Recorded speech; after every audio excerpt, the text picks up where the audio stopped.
మేమేం చేసినామో లెక్కలు చెప్తాం. ఇవాళ ఇన్ని రోజులు ధర్నా చౌకే వద్దు, ధర్నా చౌక్ ఎందుకు అన్నారు. మరి ఇవాళ సిగ్గు లేకుండా పోయి ధర్నా చౌక్లో ధర్నాలు చేస్తున్నారు. మా ప్రభుత్వము ప్రజాస్వామిక ప్రభుత్వం. ప్రజాస్వామ్యంలో ప్రతిపక్షాలకు స్వేచ్ఛను ఇవ్వాలి అని మా ప్రభుత్వం అనుమతిస్తేనే ఇందిరా పార్కు ధర్నా చౌకులో ఆమె కవితమ్మ ధర్నా చేసింది. మీ అయ్యి ఉన్నప్పుడు ఎప్పుడన్నా ఎవరికైనా అవకాశం ఇచ్చిండ్రా అమ్మ? ఎవరితోనైనా మాట్లాడిర్రా? ఎవరికైనా కనిపించిందా మీ అయ్యా? ఇవాళ ఆడబిడ్డలకు అవకాశం లేదంటవా? 2014 నుంచి 2019 వరకు మంత్రివర్గంలో ఒక మహిళ కూడా లేదు. ఆయనలో ఏడిపోయిందమ్మా నీ తెలివితేటలన్నీ? ఆయనలో నీకు శాత కాలేదా మీ నాయనని అడగనికే? అయ్యా ఒక మంత్రిని ఈ మంత్రివర్గంలో అని. అది మాత్రం శాత కాదు. 90 రోజులు కాలేదు. ఓ దిక్కు 6 అడుగులైనా, ఓ దిక్కు పోయడముతైనా, ఇంకొక దిక్కు కవితమ్మ. వీళ్ళందరూ బయలుదేరిండు మనతో కొట్లాడతారంట. ఏందా కొట్లాడేది? మీ శాతం అయితే మీరు ఏం చేసిరో చెప్పురు. ఇక ఆయన మేడిగడ్డ 3 పిల్లర్లు పోయినాయి. 3 పిల్లర్లు పోయినాయి కాబట్టి అవి కట్టురని. ఎందుకు తొందర పడుతున్నావు కేసీఆర్? బండారం బయట పడుతుందనా? మేడిగడ్డ కాస్త మేడిపండు అయింది, మొత్తం కుప్పగూలుతుంది, మళ్ళీ వాన వస్తాయనా?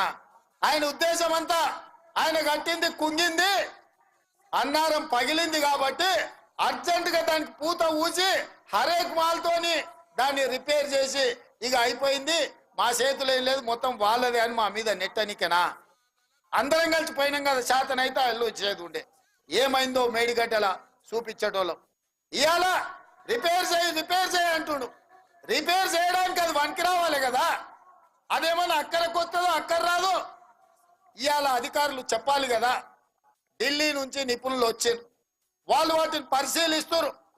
ఉన్నది రిపేర్ చేస్తే నడుస్తుందా, మిగతాది కూడా కుంగిపోతుందా, మొత్తం గులగొట్టి కట్టాలనా లేకపోతే దాన్ని రిపేర్ చేయాలనా అని ఇవాళ అడగాలనా లేదా?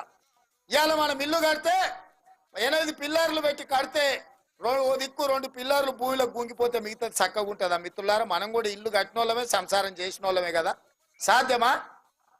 ఇవాళ నీళ్ళు ఎట్లా నింపుతారా? ఓ దిక్కు మొత్తం బలిగిపోయి దాంట్లో నీళ్ళు నింతాయా? చెరువు నిండితే అలిగెళ్తే కూడా నీళ్లు పోతాయి. తూము పగిలిపోతే మొత్తం అంతా బాగానే ఉంది కానీ తూము బొక్క పడితే నీళ్లు ఉంటాయా? ఇవాళ మేడిగడ్డ కూడా దాదాపుగా 10 పిల్లర్లు భూమిలకు 2 మీటర్లు కుంగిపోయినాయి. అవన్నీ దాచిపెట్టి ఇవాళ ఆయన మేడిగడ్డ బాగానే ఉందంటు. ఆయన మాటలు చూస్తుంటే పనిమంతుడు పందిరేస్తానంట, కుక్కతో కదలికి కూలిపోయిందంట. మనం నాగార్జున సాగర్ కట్టినాము, శ్రీశైలం కట్టినాము, ఎస్ఆర్ఎస్పి కట్టినాము, శ్రీరామ్ సాగర్ కట్టినాము. ఇట్లా ఈ తెలంగాణ రాష్ట్రంలో 40 ఏళ్ళు 50 ఏళ్ల కింద జూరాల కట్టినాం ప్రాజెక్టు. 40-50 ఏళ్ళైనా ఎన్ని తుఫాన్లు వచ్చినా గట్టిగా నిలబడి ఉన్నాయి.